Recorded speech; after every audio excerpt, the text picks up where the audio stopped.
Hello and welcome to Analysing Avatar The Last Airbender, where we specialise in jerk bending. I'm Dan, and I've been jerk bending for several years. I'm joined as always by Chris. Woo, Chris! Yeah. Chris, some applause, thank you, Dan. some clapping. This is the only podcast I give you that kind of an intro for so like I don't know, like the difference between the intros for us in Nothing But Static and this is quite substantial, isn't it? Because on Nothing But Static, I'm like, I'm Dan, here's Chris, as always, we're doing a podcast. Yeah, it is, it's TV stuff. Maybe TV stuff, maybe not TV stuff, who cares? I don't know. Or we've done Nothing But Static for too long, blatantly. But for some reason, on Analysing Avatar... For anyone that doesn't listen to Nothing But Static, he's not really exaggerating for comic effect. Yeah, exactly. Anyone who knows. Whereas here... You know, you get the superstar treatment. I'm your hype man on this. I'm your Flavor Flav. I'm building you up with applause and whooping. I should start maybe doing the same for Rewind reviews for you. Yeah, you could. Yeah, maybe. But the trouble is, you do it like really nicely. I'd look for ways to wind you up. I'd be like, the DFD himself. It's Danny Frederick Dooley. I've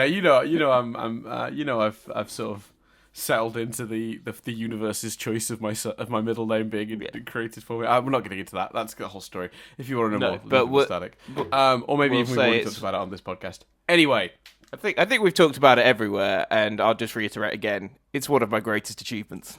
Yeah, one of Chris's greatest achievements is that he somehow created my middle name. which is both a reflection of how passionately I feel about doing it and how little I've achieved. Yes. So, yeah. I think that's fair. Speaking of achieving, Dan. Yes. Old Zuki Poos and Aang have achieved something, haven't they? They have. They've danced. They did a bit of a dance. So yeah, this episode is called Aang and Zuko Do a Bit of a Dance. And for those who don't remember, it's the episode where they do a bit of a dance. No, Zuko's firebending isn't as powerful as it used to be. He's lost his mojo, as that timely reference of Austin Powers would say. So he doesn't understand fully, but he thinks it might be something to do with the fact that he switched sides. Because his firebending used to come from like anger and rage, so they go off to seek out the source, the original source of firebending, the way that Toph learnt and Earthbenders in general learnt from the badger moles. The firebenders learnt from the dragons, who are extinct now, but there was a nearby group of people that like an old like firebending. I don't know what you can call them, like an ancient people that did firebending that might help. So they go to where those people were. And they find out that there are other ways to generate firebending that aren't rage and anger. And they learn a dance that teaches them how to do firebending more naturally, I guess.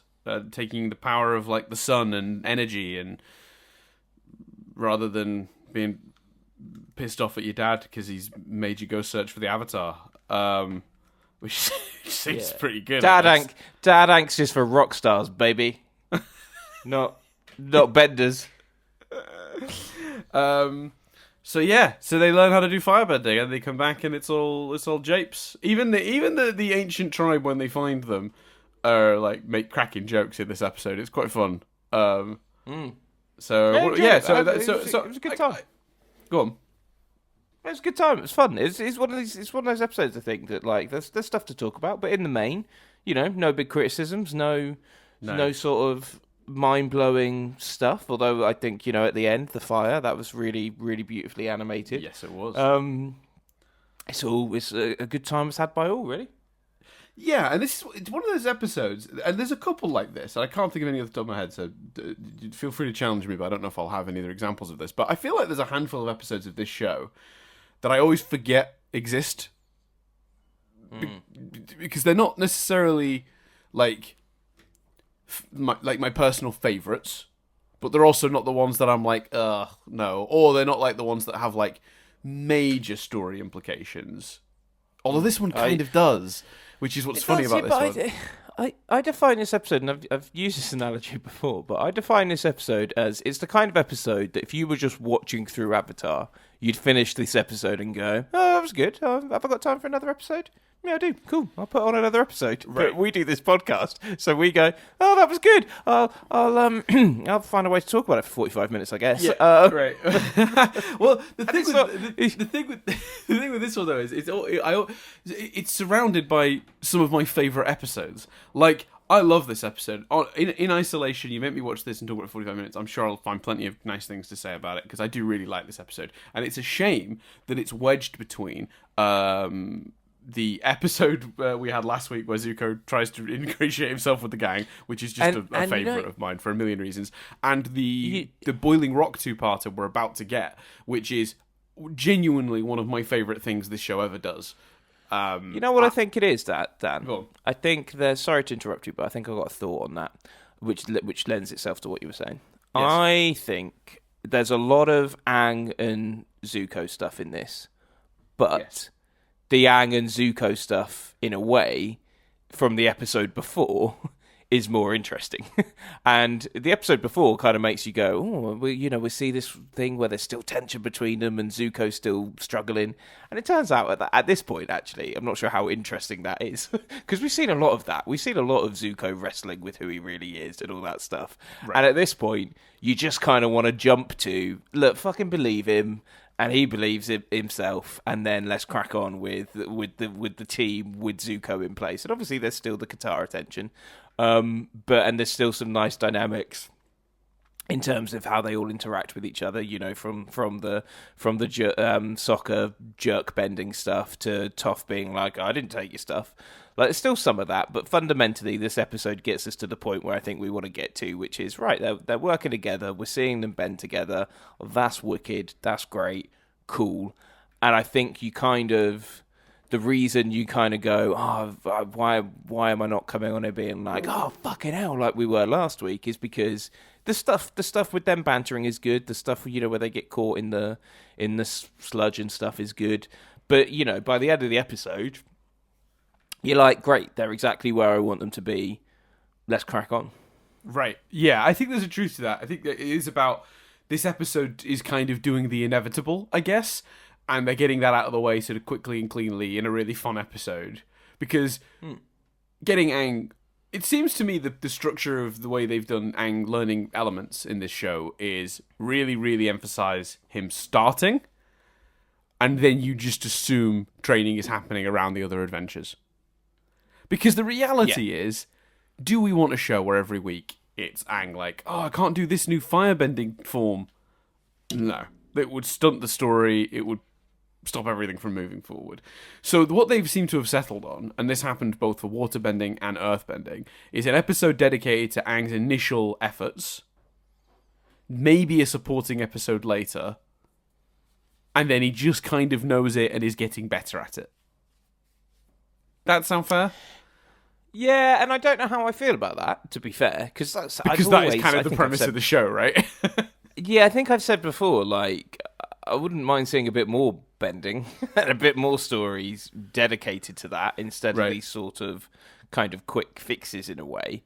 Well, it depends how it's done. Because equally, you remember Bitter Work, the one where like he couldn't get his head round earthbending because it's the one most opposite to the sort of mental state and attitudes that you need to be an airbender. I mean, that's a particularly strong example of how to do it right. Yeah, but that's what you were just talking about. That's an episode where he gets his head round it, and then we carry on. Well, but is that only because what's the... Okay, so let's say you were talking about earthbending, which has been really not covered since then. Like, he's just been able to do it and getting increasingly more creative and better at it visually, which we've complimented the show for doing. What's the solution? You do another episode where the satisfying conclusion is Aang can do it even better now? Like, I once you do Bitter Work, what narrative is there left? Including it in another narrative maybe might be the way to do it. Maybe making it a story about Aang not getting on with Toph as his master. But that's kind of retreading Bitter Work's ground.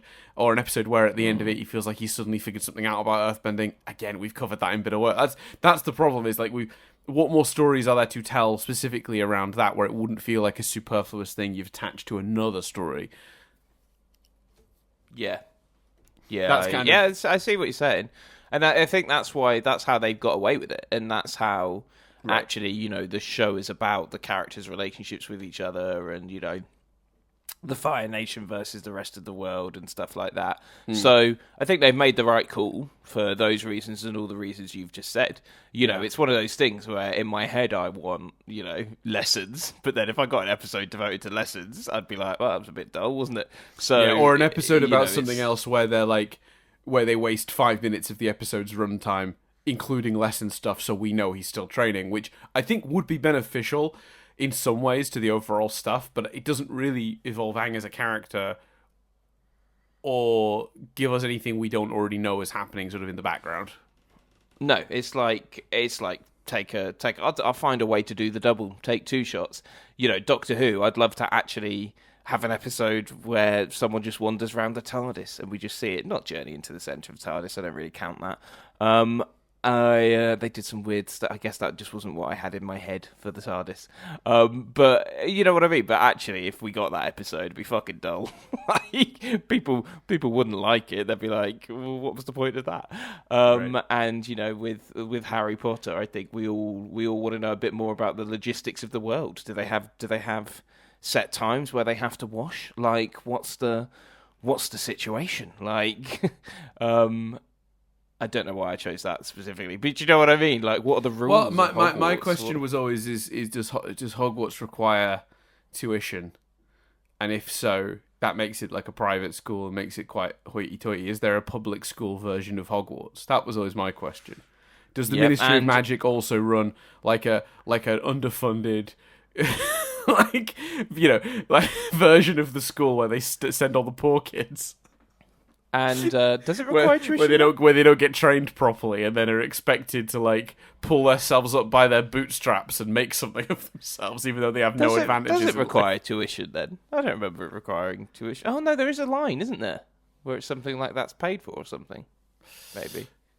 Yeah, I think I don't think there is a tuition is the actual answer because they never mention it. And the implication with the money thing was that I think it's when young Voldy is being talked to by Dumbledore.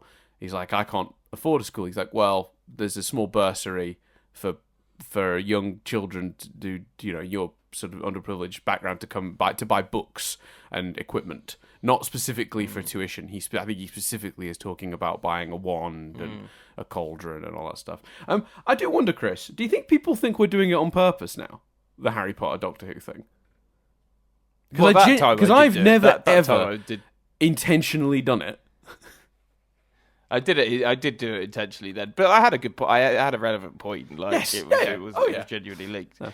The just last thing on that is my other question is they always talk about going back to their dormitory as if like it's home, and you definitely get the impression it's the same dormitory. So usually at a school you'd move around to like a year 1 dormitory, a year 2 dormitory. So in Hogwarts, do they have the dormitory, and then when 1 year leaves, that becomes the next, that when year 7 group leave, do the year 1 take over the year 7's room, and therefore that's, what happens? Or maybe are all the dormitories in the same place, but magic dictates that they'll take you to the right room or something? Who knows? I assume it's a rotating thing. Like what I just described. So year 7 leaves, and year 1 gets that dormitory, and then so on and so forth. You go up the stairs. There's 7 doors, 1 for each.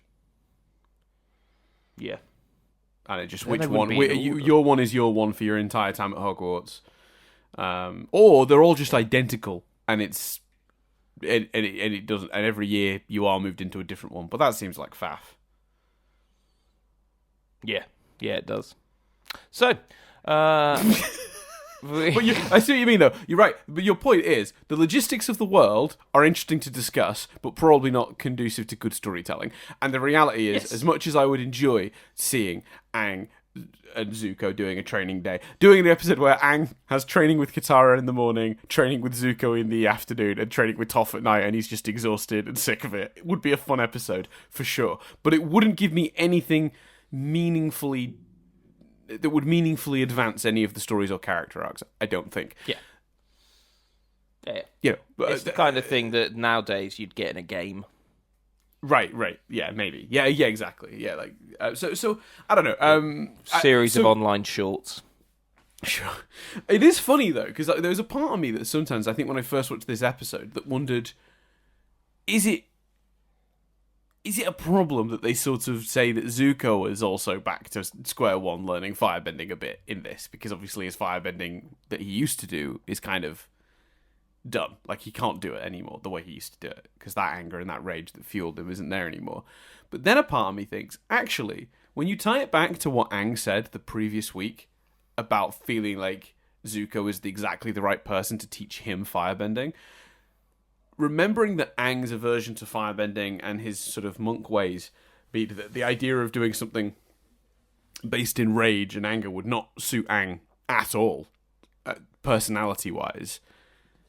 The idea that Zuko's come to teach him firebending and has been forced to relearn his own methods, but bring Aang along with him, that does feel kind of perfect, doesn't it? Because we've got Aang, who doesn't want to learn the style Zuko's used since we've known him, and we've got Zuko, who is learning a little bit from Aang about, you know, his sort of monk-like sort of ability to like not generate his powers from anger and rage and sort of these negative thoughts. So I think it's kind of interesting because they're kind of like helping each other. And while I think I wouldn't completely disagree with someone who said they found that a bit like, you know, Aang's trying to learn from him and he's forgotten how to do it himself, which is, I know, like an oversimplification, which is why I would not completely agree with what the person says. But if somebody was to say that, I would understand where they were coming from, because it does feel like they reset Zuko a bit, or put Zuko back into a place where he needs to learn,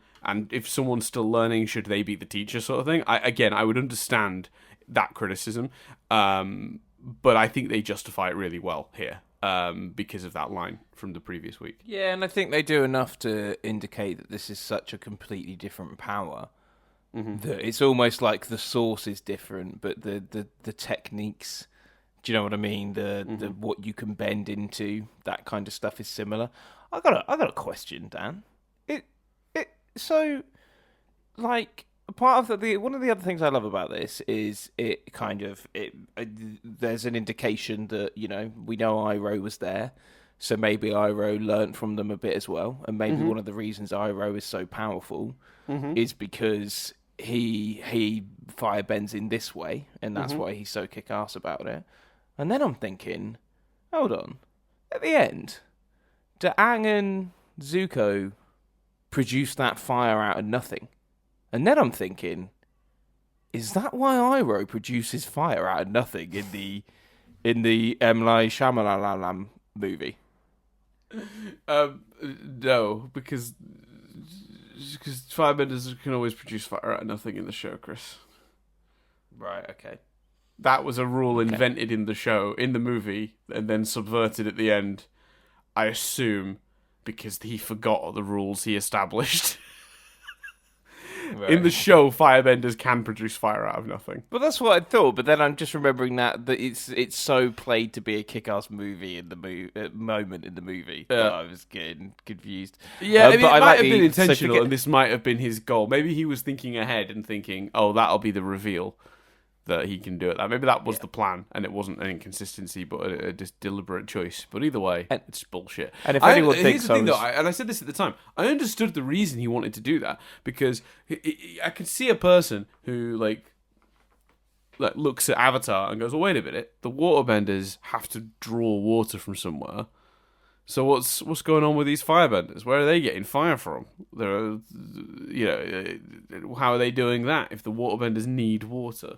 Well, the answer is they're causing a chain reaction, because fire isn't a thing like water, is it? You can't pour fire into a jar and seal it and it be a fire. It would go out.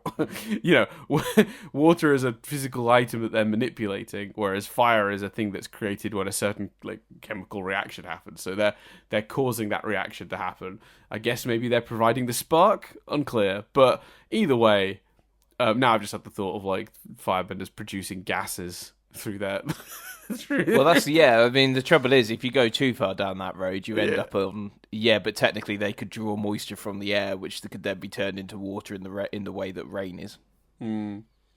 Yeah. For anyone that thinks I was being disrespectful then to that director by taking the mick out of his name, not the case. That was me genuinely trying to pronounce it. So just want to clear that up. I didn't even notice. You know what, Chris? Sometimes I genuinely your mispronunciations. Just they go straight past me. I don't even realize that you do it now. Sometimes with certain names. But yeah, I think in the show they've always been able to do that. But maybe that is what M. Night was going for. Maybe that's what M. Night was going for. I do like the Iroh stuff in this episode, if we're on that topic, because what I love most about this is, well, there's a couple of things. So we've already had an episode where Iroh tried to teach Zuko to be open about learning from other places and ways. He even said that the lightning deflection technique he developed based on waterbending styles and forms. Because he'd gone to the water tribes and he'd learnt from them, and he was sort of trying to teach Zuko to be open. And I like to think, and this is definitely me applying my own sort of storytelling to the text. This is me adding to the text in my head. This is headcanon for sure. But I like the idea that was Iroh setting Zuko up to eventually learn this stuff from him. To stop. Once Zuko was in a better place emotionally and wasn't so filled with anger and rage, once the good person that Iroh knew Zuko would and could grow up to be would come out, he would teach him how to firebend this way. Because obviously the reveal at the end of this episode is that Iroh once came here and learnt these techniques too. So, for me, it links so nicely to what we already saw about Iroh, sort of both teaching Zuko to be accepting of other ways of doing things, but also sort of it potentially leading the way to this being his ultimate goal. And the idea that Zuko kind of stumbled across this on his own journey without Iroh's help is also quite sweet as well. It's nice that they've kind of, Zuko is now doing what Iroh did and sort of traveling the world and learning new things. And maybe that's how the Fire Nation should be, not so set in their ways and determined to hunt dragons and, be brutal. I liked as well. It's going to sound so stupid. They resolved it in this episode. They set up the mystery of, wait, Iroh killed a dragon? That's weird. And then it clarified what happened and that he is still the Iroh we know and love by the end of the episode. Because this is a weird comparison. But last night, one of the last things I did before I fell asleep was look at a Reddit post which was just listing all the things that This Is Us has to do in its remaining 13 episodes, and basically there was debate over whether they had time, and I sort of really had that in mind when this happened, and I was like, don't set up another mystery Avatar, we've got enough to deal with as we're approaching the end. There was in my mind a real similarity, so I like that was just resolved right away. Yeah, I mean, I do enjoy a good set up a mystery, solve a mystery in the confines of a 22-minute episode. It's great. How brutal was that notion? I found that quite upsetting. The idea that I did. I was hunted really oh god, the dragons, and particularly that Iroh had killed the last of them or whatever. No, I completely agree. I was proper upset by it, and I was so when it was revealed that he didn't, I was so oh, of course. Why didn't I even think that? Yeah, and I think with Iroh as well, because we already know he had the title, the Dragon of the West. God, that was when when that reveal comes, it is a bit of a gut punch, because you just think of Iroh as being sort of above it, and the idea that, in fact, not only did Iroh not partake in dragon murder, as previous members of this family seem to have done, he actually actively assisted in keeping some of the dragons alive and hidden. Yeah. So he took part in the very opposite act. He protected them, which is kind of amazing. He's a good dude, man. That Iroh. Oh, that Iroh. I've always said that about Iroh. What? He's Iroh. Good He's dude. a good dude. Yep. Yep. I want to see like a picture of you, black and white. You know, there's like where there's a quote next to it, and it's just that Iroh. Good dude, Chris Billingham, 2022. Yeah, no, I really liked that element. Like I say, I had a good time all round. Yeah, so let's talk about some of the other things from this episode. So, particularly what I enjoyed about this episode is that it wasn't too heavy, and it could have been. And I think that even moments like Sokka being like, "How are you two jerk benders doing with your jerk bending?" You know, that whole bit to me was Sokka extending an olive branch. He was including Zuko in his usual bantery mocking. Like, I think there's a read of that where it's like, oh, Sokka's been a real dick. You know, he's taking any opportunity to, you know, point out that firebending is stupid or whatever. But I actually he's definitely not being helpful, is he? What's that? Sorry, I said he's definitely not being helpful. No, he's not being helpful. I'll give you that. If anyone wants to accuse him of being unhelpful, correct. He is not being helpful. But I will say, I found that very endearing, because to me, that felt like Sokka trying to bring Zuko in. Yes, I agree. To the joke, to the banter. You know, he wasn't excluding him. It wasn't laughing at. It was bringing him inside the joke, and I think that's actually weirdly nice.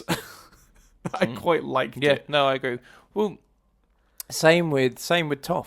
You know, I didn't steal your stuff. Like, they're trying to banter with him, and they're trying to. Everyone's making an effort except Katara, which is kind of the point. You know, that's right. Again, that sticks to what we learned at the end of the last episode in a good, consistent way.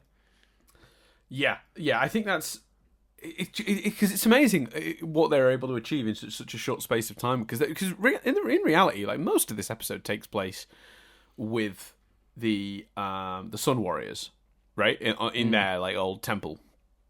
So the idea that like they managed to also fit in some like really good examples of the rest of the gang starting to try and accept and include Zuko is kind of amazing, actually. Genuinely impressive. So yeah, I just thought that was interesting. What do we think then to like some of the, like, I don't know, I guess sillier humor? Like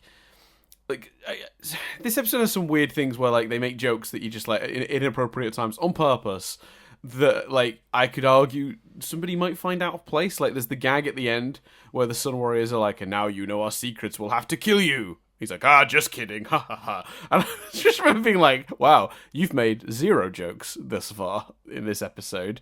Your sudden switch to being the Sokka of this group is uncomfortable for everyone, I think. Yeah, it's difficult, isn't it? Because it did sort of take away from the gravitas of the moment, that's for sure. Right. I think there's an element of, I don't mind them being playful in a way, because, you know, Iroh's playful, and this notion of, well, you know, there's Fire Nation people that is quite interesting. But I think the problem is, in order to make them seem threatening at the beginning of the episode and story, we don't see any of that. So the bait and switch at the end is like weird.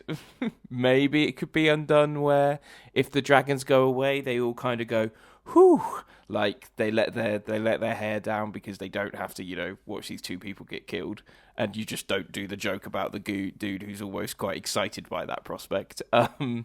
Maybe, but it is. I like the idea. What's that dude's issue? Let's do a bonus episode of this podcast figuring out what the fuck that dude's problem is. He's in the wrong Fire Nation group. That guy. Yeah, buddy. If you're into that shit, there's.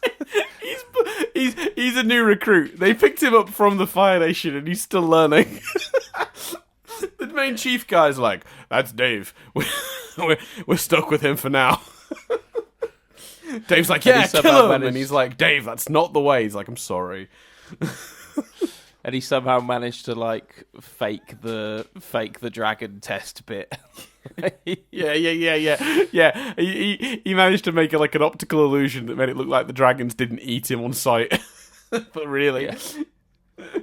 I realised there I just went with the name Dave as well, which is for listeners of Steven University quite a good choice. I like to also think Dave is currently, or was at least a couple of years ago, doing his learner driver stuff. That's a joke just for people who've stuck with us through Steven University and this. That's your reward. Oh god, that's a horrible reward. Please send us your addresses. I can mail you all cookies. Better reward than whatever I just did. I think I have to give. Didn't one person, I think I promised t-shirts or something the other week, and one person did comment and was like, I want my t-shirt. I can't remember who it was. I need to look into that. Yeah, I mean, we very clearly said you clearly acknowledged you were reneging on that because that was a ridiculous thing to promise in case we got 1,000 comments. But one person did end up actually commenting on the video on Christmas Day, so you do need to. Yeah, we should probably do something because that's impressive. Yeah. Anyway. Absolutely, we should. Sorry. What other bits do you like? Yeah, so I mean, we've covered most of it to be fair. But I just want to point out that it was Sozin specifically that started the tradition of hunting dragons for glory, and I think that says a lot. We've met Sozin this year through the flashbacks. He was a real prick. So bit of a tosser, wasn't he? Yep. Well, there you go. It's another black and white photo. Sozin, bit of a tosser. I enjoyed the idea that firebending has original sources in nature. That bending in general, has just this notion that it's not just earthbenders that learn from badger moles, but like the air nomads probably, they learnt from the flying bison, as we establish. We don't establish waterbending in this one, but we establish a big old whale. What's that, sorry? Just a big old whale. Just a big old... Well, there's no single animals in this, so it'd be a dolphin whale or a shark whale or a dolphin shark or something. Yeah. Or a I don't know, some sort of... Well, I guess the irony is a sea lion already is a combination of two animals by its name, but like... Anyway. Yeah, so I just liked that notion that like bending came from nature. Like the first people learnt from animals. That's fun. I like that idea. Yeah, I agree. We've already talked about that. I enjoyed, as just a small note, I really enjoyed Zuko being impatient and being like, "Ugh, I thought Apple would be a lot faster than this. I chased you guys for years. This is how slow he moves. Fucking hell." Yes. Like, how did I not catch you sooner? That. I thought that was very funny. Yeah, that's good. There's an amazing run of gags here. When they first introduced Toph to the team, they did a bunch of the gang not remembering that Toph is blind gags that were really good. Like Toph being like, "There it is." They all look, and she's like, "Is what it'll sound like when one of you sees it. Remember, I'm blind." So with Zuko, they do a lot of like, remember how I used to chase you around and stuff. Remember how I used to be like your sworn enemy.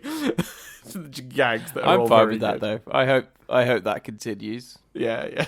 Because like, what was the one last week where he was like, it was like, I'm a firebender and I'm actually pretty good at it. Well, I guess you guys would know that from all the times I attacked you.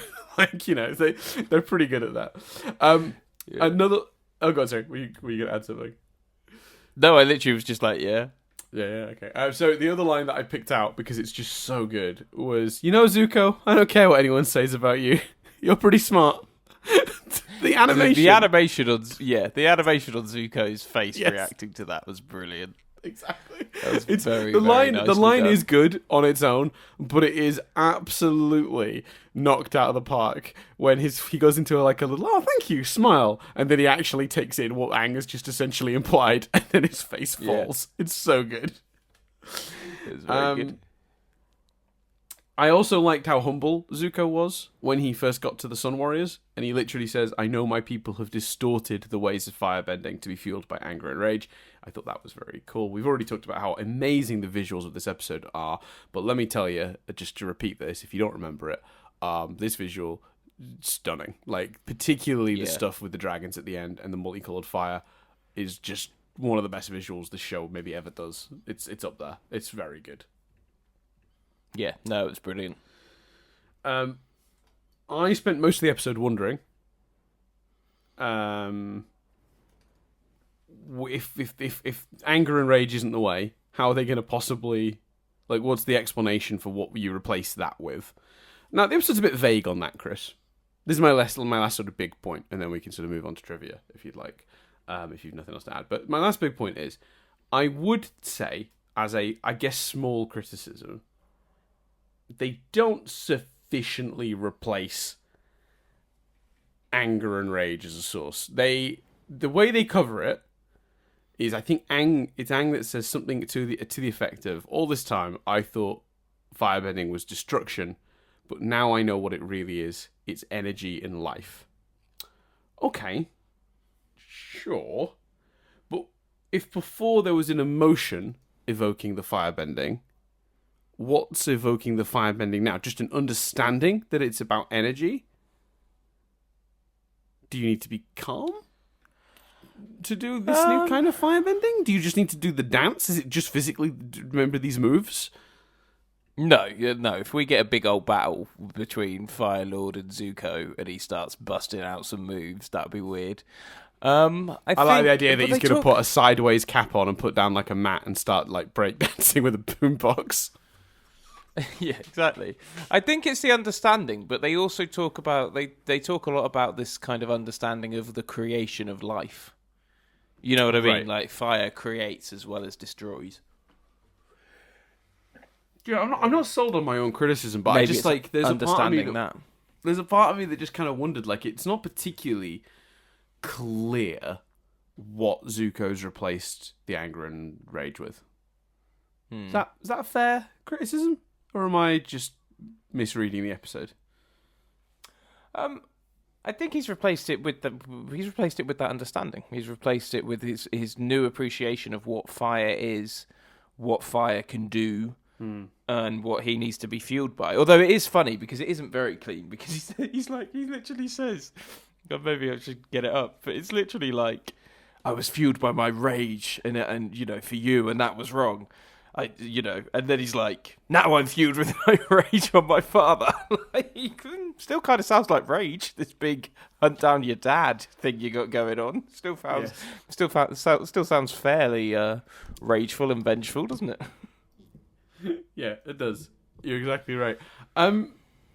Yeah, I don't know. I'm just not sure the episode communicates it very well. That's, I guess, what I'm getting at.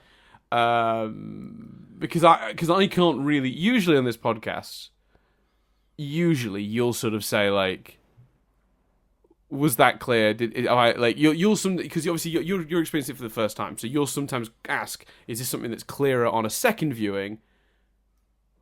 Or is this as clear as it's going to get for me? And I'll usually have some sort of explanation, even if I'm adding my own like opinion to it. But even going into this, when we started talking about this, I was like, if Chris asked me that question, I genuinely don't have an answer for what he's replaced that with. Because I was kind of half expecting that to be a criticism you might have for the episode. So, you know, I was thinking about it and just like, I don't actually...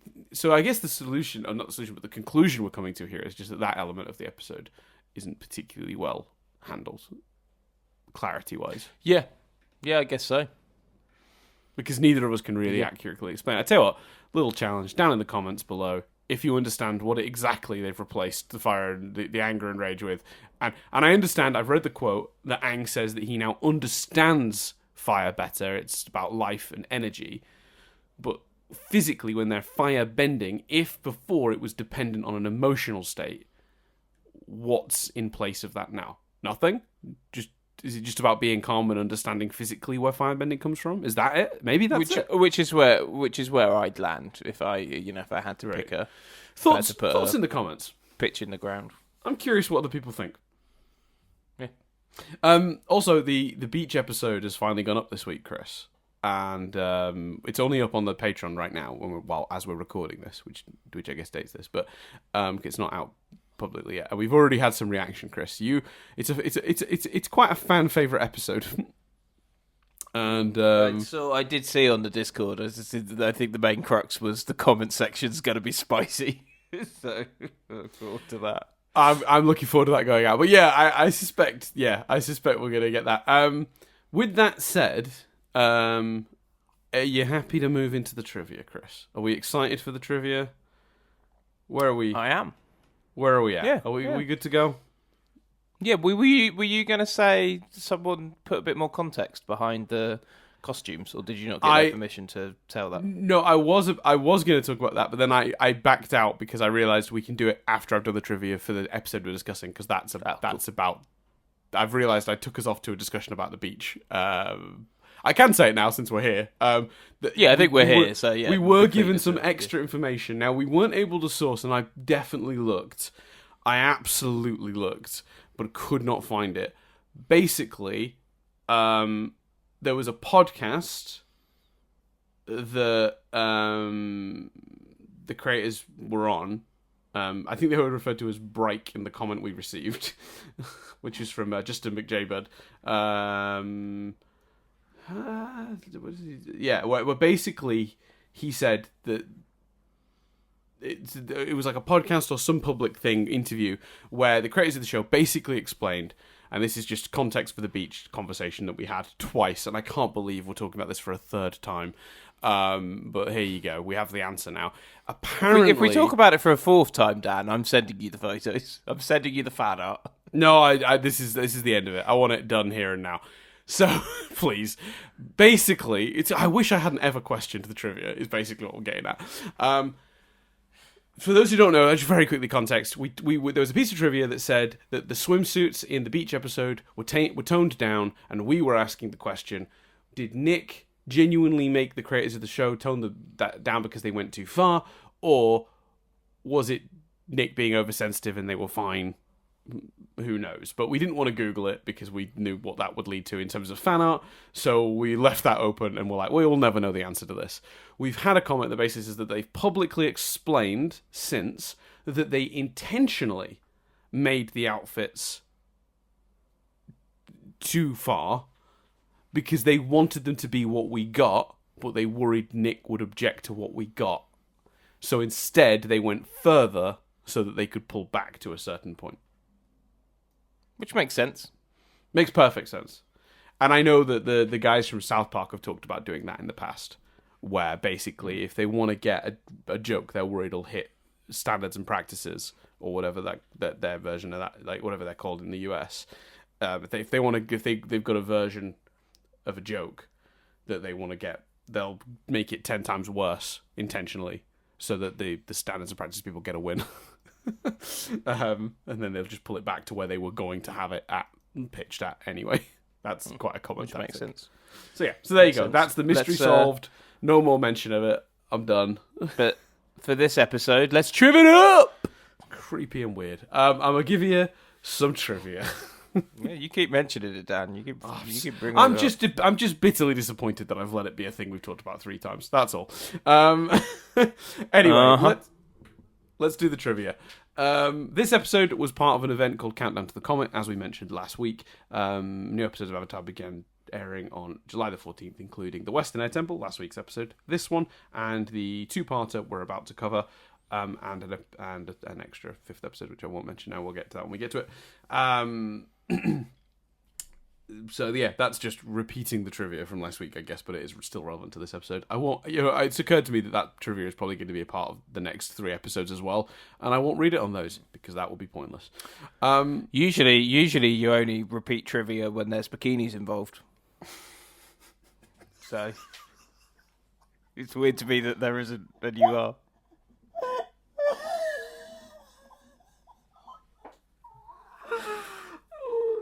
Exactly why I hate the fact it's come up 3 times, because I know there's people out there that think that's what it is. You know when I dread to think how many times it's come up while you've been not on air. Well, okay, so the funny thing about this is like I'm having flashbacks to my week. So this week, Chris. This is good. I don't want to start a big random story, but just very quickly. This week, I learned how to solve Rubik's Cube. because I had like weird like gaps. That in was the time. wrong moment to take a swig of tea. I learned how to solve a Rubik's Cube. The first time it took me like 45 minutes, but now I've got it down to like 3 or 4 minutes. Is my time? Hold on, I don't know if you've moved positions or something, or your mic's been nudged, but you just need to. I can't hear you very well. Oh, I'm sorry. Yeah, I can hear you now. Okay, I didn't move anything either time, but yeah. I was able to. I learned how to do it. To me, first time I solved it was 45 minutes, and then like I learned how to. I got my time down to like 4 or 5 minutes, and I happened to. Who says you can't achieve goals in your 30s? You know. I'll be honest with you, it was a childhood dream of mine to finally solve the Rubik's Cube. I had one as a kid and I never figured it out. God damn it. And so this is going to sound even weirder. There was one at work that is not mine, Rubik's Cube. There was just one at work. So I started to solve it. No, surely that's against some sort of Rubik's Cube etiquette. Oh, it's lost. It's lost property essentially. It's been left. Right. Okay. It doesn't belong to a person. Right. But there's one at work. It's not like coming into someone's house and doing their puzzle whilst they're away. No, because that would be insane. Yeah, agreed. Yeah. So I start solving the Rubik's Cube, and there's a member of staff there watching me start, who then has to leave, and then I solve it, and then ever since they've refused to believe that it was me that solved it, and I think they're doing it as a joke. But it is driving me insane. Because no matter what I say, they're always, even as a joke, going to be like, sure, Dan. So because they're probably not going to listen to this, so who did solve the Rubik's Cube? It was me. Oh, okay. Yeah, exactly. Oh, here we go. So this is what I mean. So this thing about this fucking... there's going to be people out there that genuinely think that's the reason this has come up 3 times on the podcast. The reason this has come up 3 times on the podcast is because I refused to do the necessary research to answer this question the first time out. That's what's happened. But... yeah, no matter what I do or say, there are going to be people who think otherwise. And what I love is Chris just voiced a joke that basically, like, I guess reaffirmed what those people already assume. And I just can't win. I'm literally trapped. Is your dream scenario a Rubik's Cube, and when you complete it, it's fan art of Tylee, Azula, etc. in their bikinis? No, my dream is a Rubik's Cube in a bikini. A Rubik's Cube that when you solve it is in a bikini. Oh dear.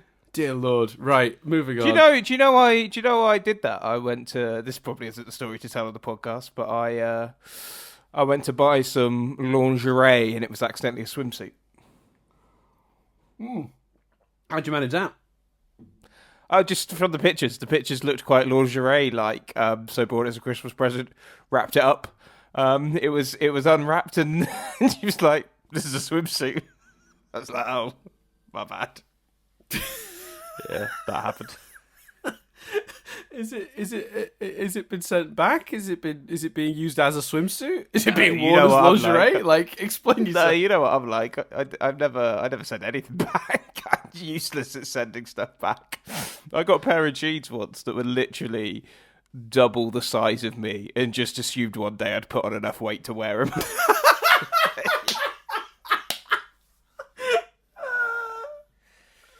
So, yeah. No. That's so good. But despite going to buy lingerie, you have to say it like that, and getting a swimsuit instead, you still seem more obsessed with swimsuits and bikinis than I do. Take that in. God damn, I hate everything about everything that's happening now. Right. Back to the trivia. Everyone knows I can't be that interested in that, Chris. I've wasted my week learning how to do a fucking Rubik's Cube. To distract yourself. That's what I mean about how I can't win. Like, that's the narrative no matter what I do now. That's the worst part about this. Anyway, Oh dear, that's so just funny. love that And this is the worst narrative. part, actually, no, the worst part about this is that it actually all started because of my refusal to Google this stuff. Because if I had just Googled it, I might have found that answer and been able to say that on the initial podcast. But my refusal to do the research has fucked me over. Whereas I actually did Google it, and I'm not coming across as bad. That's what's crazy. You've actually seen the fucking fan art. You big creepy weirdo. I have. It's horrific. It's awful. It's don't look, Dan. I'll bet. Keep whatever you need to do, Dan. I don't know. Like get a Nokia 3310. Try and combat Snake. Get like one of those things where you tilt it and the little ball goes in the like. You know what I mean? The wooden maze. You get it from one spot to another. Oh my god. Take up Sudoku. Not Wordle. The New York Times have ruined it. But like, whatever you need to do, Dan. Dear Lord. Oh, the Wordle, man. Love a bit of Wordle. There's been one this week. There's a math one, Nerdle. That's pretty good. And there's one called Worldle, where you put in you give in the shape of a country and you got to guess what the country is, and it tells you if you're wrong. What direction the correct country is in from where you are and how many kilometers, and you got to try and guess what country it is. It's pretty good. That would be the worst one for me by a long way. We've gone so far off the trivia. I liked Nerdle though. That was fun. We've gone so far off the trivia. I need to say triv it up again. Let's triv it up. I'm gonna give you some trivia. Right. So Iroh stated to Zuko in Bitterwork that firebending is fueled by rage and emotion, despite knowing the true motivation behind the bending art. Now, I like to fansplain this as Iroh was setting up Zuko to understand where his firebending comes from, so he can correct that notion once Zuko is in the right place to hear that lesson. I agree. Yeah. It's a bit fansplainy, but that's the thing. When Zuko is about to raise the golden artifact, Aang states that he is very suspicious of giant glowing gems sitting on pedestals, which is most likely an allusion to the similar situation concerning a booby-trapped golden idol from Raiders of the Lost Ark. Potentially an Indiana Jones reference? Maybe. Yeah. Why not? I got that one, actually. I was like, Indiana Jones. You were Captain America right then, weren't you? I understood that literally. reference. Yeah. Quite literally. Ran and Shaw resemble the red and blue dragons from Zuko's fever-induced dream in Ba Sing Se. One of them had the voice of Azula and one of them had the voice of Iroh, if memory serves, in that dream. And yeah, their designs are very similar. The Sun Warrior architecture resembles that of the Indian Buddhist stupas and the Tibetan monasteries. So that's fun. That is fun. I always like it when these guys use real world locations for like inspiration for the backgrounds and stuff. It's always cool. Makes the world feel very lived in. Yeah, I agree. And grounded. The bowing gesture demonstrated by the Sun Warriors during Ran and Shaw's judgment is identical to the bowing gesture demonstrated by Kwan's students in The Headband, suggesting it's kind of filtered its way into the real, so not the real, but the full Firebending Nation, as well as this small group. Like, so whatever they started, some of their stuff is still out in the world or whatever. So there you go. That's pretty fun. Let's see. What's next? Oh yeah, the final move of the dancing dragon is reminiscent of the end of the fusion move in Dragon Ball Z. I did think that, and I did when they did it. Go fusion, ha!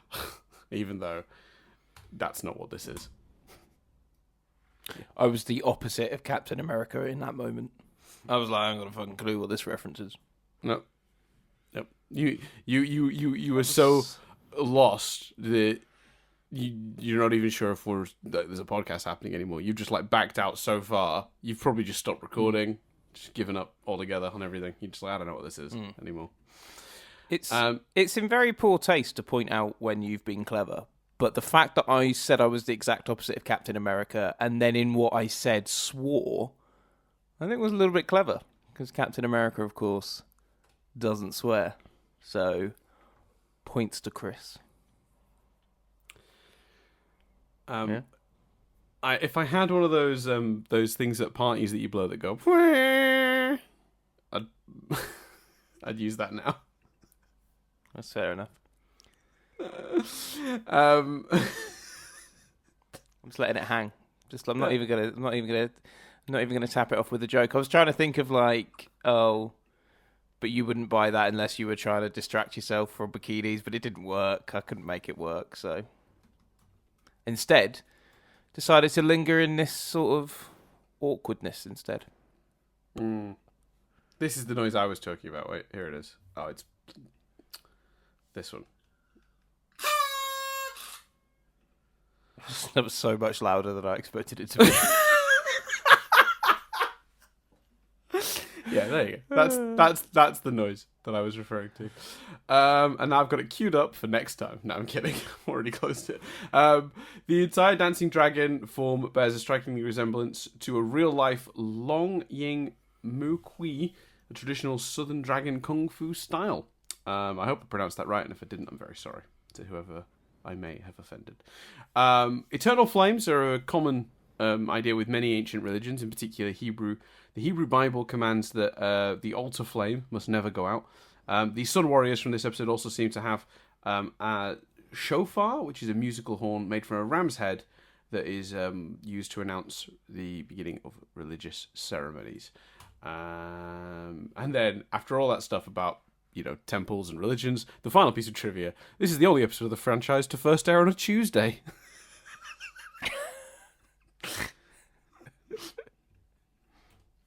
Oh god, brilliant trivia like that. That's great trivia. That's great trivia. What fantastic trivia, Chris. That's good.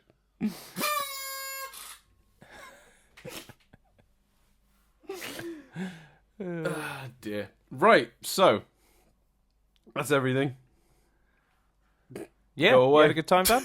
I had a great time, Chris. I'll be honest, I was at work till quite late last night. I was at work until gone midnight. I didn't get home till very late. I was very worried I wouldn't be conscious enough to do a podcast today. And yeah, you know what? I would. I've had a crappy week as well, Dan, and I would echo that surprise at just how good a damn time we've had. Look at us. Yeah, I've had a great time. Just having a good time. I really enjoyed myself. We're Paul Rudd in that Hot Wings meme. Who'd have thought? I forgot about that meme. It's a great meme, isn't it? It is good. It is good. I like that Paul Rudd. He's a good guy. I think he's very talented. I think in some ways he doesn't get the credit he deserves. I have a and in other ways, Go on. Come. Well, I was just going to say, I have a feeling our commenters might have some feelings on that. I don't know. In other ways, he gets exactly the right amount of credit. Yeah, that's what I was waiting for. No, he's like I've only met him the once, but he was extraordinarily nice and gracious with his time, and like talked to everyone, and like seemed genuinely interested in things that he absolutely couldn't have been interested in. Yeah. Apparently, he's a very nice guy, and I think also okay, we've never seen that sort of intense Oscar-worthy dramatic performance, but we don't need that from everyone. Some people could just be excellent at what they do, and Paul Rudd is excellent being charming at and what he does. being charming, funny, and likable. Yeah, that's a skill. Yeah. And that's not the easiest thing to do. No, it's absolutely not. No, it does seem strange. I mean, to be fair, he doesn't. I think he's still generally quite liked, though. To be fair, I mean, we're making it sound like he's like really disliked or whatever publicly, but I think most people do still seem to quite like him. He still seems his popularity doesn't seem to be waning. No. Rightly so. Let us know below. Your thoughts on Paul Rudd. Your interpretation of the understanding and what this new version of firebending is, and your thoughts on Paul Rudd and your favourite Paul Rudd performance.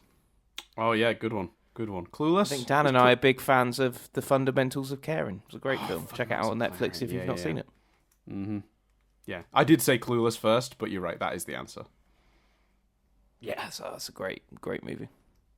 Yeah, Fundamentals of Caring is very good, and I got to ask him about that when I met him, and he was very surprised that I'd even seen it, which says a lot about how well that movie did, I think. The guy that was with him, like his handler, he was like, "Hey, he knows about fundamentals." Okay, like pointed at me like I was I was like some sort of exhibit in a museum that had really surprised him. Have you seen this? You You hear what this guy just said? He talked about that movie I did. It was very sweet. He was very gracious and very excited that I'd even seen it, which is very nice. Anyway, yeah, thoughts on Paul Rudd below. For some reason, the comments on this episode are going to be quite interesting as well, because I'm now starting to wonder if maybe, in my slightly sleepy state, I think this podcast has gone really well, but actually it's just been me mumbling into a microphone for an hour and it's been all shit. Oh, well, hold on, Dan. Hold on, mate. We never said we thought it went well. We said we'd had a good time. Oh, you're right. We never committed to a quality podcast. You're right. We committed to the notion that we'd enjoyed ourselves, which is true. Yeah, I've had a good time. You're absolutely right. I've not lied to anyone. We just said that we'd had fun. We didn't say anything about whether the listeners would. And that is the base. That is the core principle we've worked on for 10 years. Exactly. So, here are all the places you can find us. First of all, and most importantly, if you'd like to support us, then feel free to go help us out on the Patreon. It's to give whatever you want sort of situation. Whatever amount of money would fall out of your pocket and you wouldn't notice you missed it is the amount to give. No more. No less. But I think that gives you access. It's as little as $1 a month, and it helps pay the bills. We don't have a huge number of bills here, but we have a few. We're currently breaking even, which I appreciate, and that is because you're all wonderful. But every now and then, someone stops supporting, and then someone else starts supporting. So there's an in and out flow, which is good. So if you want to be part of that in and out flow and help us out from time to time, we appreciate that too. It gives you access to episodes of this and Rewind reviews a week early, and occasionally we ask our patrons to ask questions, which we answer at the end of episodes. We haven't done one this week. Ironically, hilariously, we decided not to do that to save time, and then we've done whatever the last 5 minutes of this has been. You can email us if you have comments on this episode, but as we've already established, get it in the YouTube comments. We'd appreciate that too. That also helps support us because that's algorithms and such. You can like us and thumbs us up and give us all the various bits of sort of interactions you can on several other platforms. Like iTunes has a review system, Spotify has a review system, so feel free to review our activity on one of those. Activity makes it sound weird. I take the word activity back, if that's okay with you, Chris. If I get your approval to take the word activity back. Yeah, that's fine. Approval granted. Thank you. But other than that, yeah, I'm trying to think where else you can get us. Oh, yeah, I'm at Dan Doolan on Twitter. Chris is at C. Billingham. And I think that is everything of the things that I need to tell people about. Oh, patreon.com/nothing-but-static. I don't think I give the link. Oh, and of course, Raphodraws, who supplied us with that brilliant piece of art on the cover of this podcast, the one of Appa in front of the sun, with the gang on riding Appa.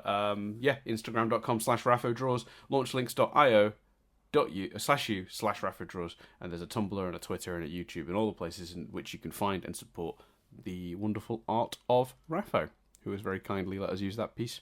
So there you go. That's everything for this week. Hopefully less sleepy next week. Not promising let's anything. not make promises. Let's not write checks we can't cash, Dan. Yeah. I think you're right. So, with that said, Chris, wait for it. That's been everything. I've been Dan Doolan. I've been Chris Billingham. And we'll see you next week when we sit down to review part 1 of The Boiling Rock.